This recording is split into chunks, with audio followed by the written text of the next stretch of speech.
This is the place where I spend most of my time at nowadays, which is honestly crazy to even think about. But whether I'm working on my 9 to 5 programming job or editing these YouTube videos, you'll most likely find me here. And the main goal I had in mind when building this setup was trying to make work feel as fun and as comfortable as possible. And if you're someone who works from home, then I think investing into your setup is a no-brainer because this is literally where you make your money. So today I wanted to take you out through my desk setup for programming and productivity. Alright, then starting off with what I think is the most important part of any setup, which is the chair. I'm not gonna lie, it is expensive as hell, but as somebody who spends most of their life sitting here, I think investing into a good chair is a must do. Especially because back in my football days I had a lot of issues with my lower back, and as a kid when I was using some of the gaming chairs, my back was screaming for help. With the Embodied, the customization is pretty minimal. You can of course adjust the height of the chair or the arm support, but then that's pretty much it. So there's no leg or headrest by design, which apparently is the most ergonomic way to go because you're kinda forced to sit correctly instead of just laying back. The only thing I wish the chair had was a little bit more flexibility with the armrest heights, because right now even at the max height I can't have them level with my desk. And speaking of the desk, the top part is from IKEA and it was actually part of another desk, but then I swapped the legs and decided to keep the top because I think the walnut looks beautiful. I also like the tabletop because it's so deep I can rest my full arms on the tabletop. And with my previous desk I had my arms kind of floating in the air, which caused a lot of wrist pain for me, so highly recommend you go for a deep desk. When it comes to the legs, my only criteria was that it needs to be super sturdy because I hate it when I'm typing something and the whole desk is shaking. It also has 4 different programmable heights, which is nice. And I mean the motors can literally lift my whole body up when I'm sitting on top of the desk. But yeah bro, I think the legs cost like 400 bucks and for the price they're amazing. And I know some people will ask about the cable management.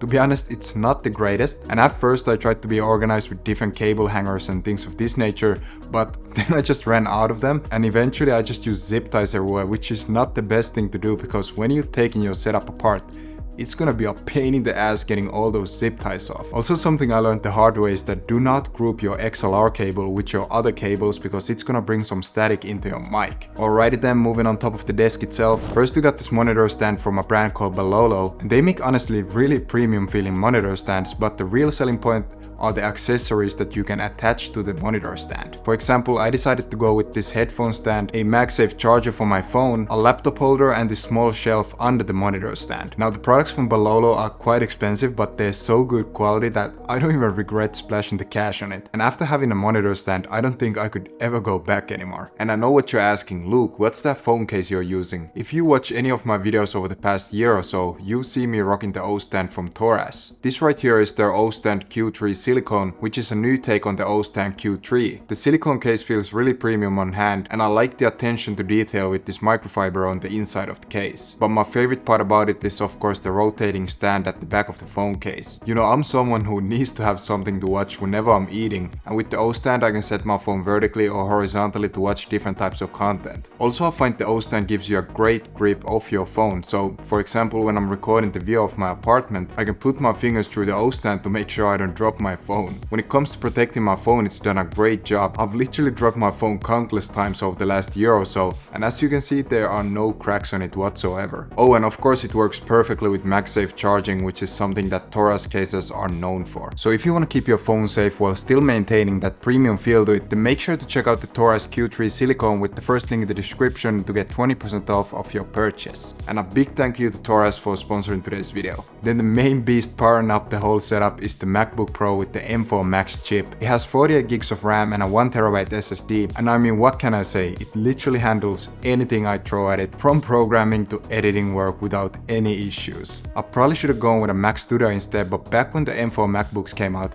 I didn't have a computer. Like my old desktop had literally just broken down and I was just in a hurry to get something. I feel like I've made one too many MacBook videos recently, so I don't even want to talk about it anymore. Just know that I love it. Now one of the centerpieces of the setup is the monitor, of course. You know, I've tested out a bunch of different monitors throughout the years, from my gaming days to the coding days, and I literally went through the whole loop of starting with a 27-inch monitor, then going all the way up to a 49-inch monitor, and then coming back to a 27-inch monitor. Anyways, the one I've landed on for now is the Studio Display, and I know it's only 60 Hz and it's overpriced and this and that, but it's for sure one of the nicest displays I've ever laid my eyes on. I mean, the colors, the brightness, the small edges, it was just screaming my name to buy it. I also went with the height adjustable stand, which I think should come with the monitor itself, but I really wanted to be able to adjust the height to my liking, so I just took the L there. And to my surprise, the studio display has a pretty good set of speakers on it, so I don't need to have separate speakers, which I think is super nice because it saves so much space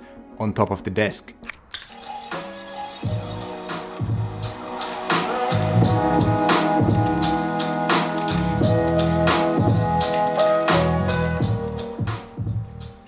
And lastly, the studio display has a webcam built in, which is crucial for me because I have the monitor light on top of the monitor. But overall, I love the studio display and I would be open to testing out some of the other 5K monitors out there, so Asus, let's talk. Alright, then speaking of the monitor light, I have this one from BenQ, I think it's called the Halo or something, and it has this remote controller you can use for setting the temperature and the brightness of the light. It also has 3 different lighting modes, so you can have the front or back lights on by themselves, or have both on at the same time. And I think the backlight option is nice if your setup is facing a wall because it creates this nice depth to the setup. You really don't understand how much a monitor light adds to your setup until you get one, and especially for those late night sessions, it's a must have in my opinion. For my mousepad, I went with the large vegan leather one from Orbitkey. The quality on this thing is amazing and it's surprisingly easy to keep clean as well. I've spilled coffee on it multiple times and it's still white. But the main reason I went with Orbitkey specifically is because the mousepad has this kind of sleeve for holding your papers and stuff. I still get a lot of paper mail, think invoices and stuff like that, and I always procrastinate on going through those. So what I do is I take all the papers and put them inside of the mousepad with just the tiniest bit of the paper showing, and whenever I have free time I see the papers and I remember to go through them. You can also get this magnetic cable holder which comes in handy if you're just working on your laptop connected to a monitor and you want to keep the setup clean without cables going all over the place. Then on top of the mousepad we got my keyboard and mouse. Over the years I've tested a few different keyboards, but the one I've landed on for now is the Keychron Q1 Pro. I know mechanical keyboards probably aren't the best for productivity, but here's the thing.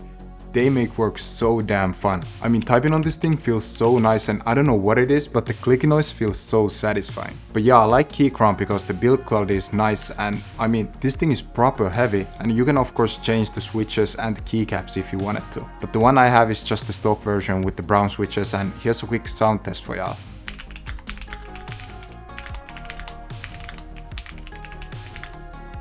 As for my mouse, I have the most basic tech YouTuber mouse, Logitech MX Master 3S. I don't want to glaze it too much because you've seen 500 other setups with the same exact mouse. But let me tell you, the infinite scroll up top and the side scroll are now things that I cannot live without. But yeah, both the keyboard and mouse are wireless, which was a big thing for me because I didn't want to have any cables on top of the desk. Then for my microphone we have the Samsung Q9U, which is the mic I got when I first started YouTube because it supports USB and XLR, and back then I was kinda broke, so I didn't want to invest into an audio card. So yeah, I was just using the same mic with a USB cable instead. In terms of sound quality, I think it's good, but I mean, y'all tell me, most of my voiceovers have been done using this mic. And if you're a product manager or someone who spends a lot of time in meetings, then get a good mic, trust me. With a good mic, you're gonna impress the other people in the call and I think they're gonna take you more seriously, so for a couple $100, I think the return on investment is really good here. Connected to the microphone, we of course have the microphone stand, which is from Rode.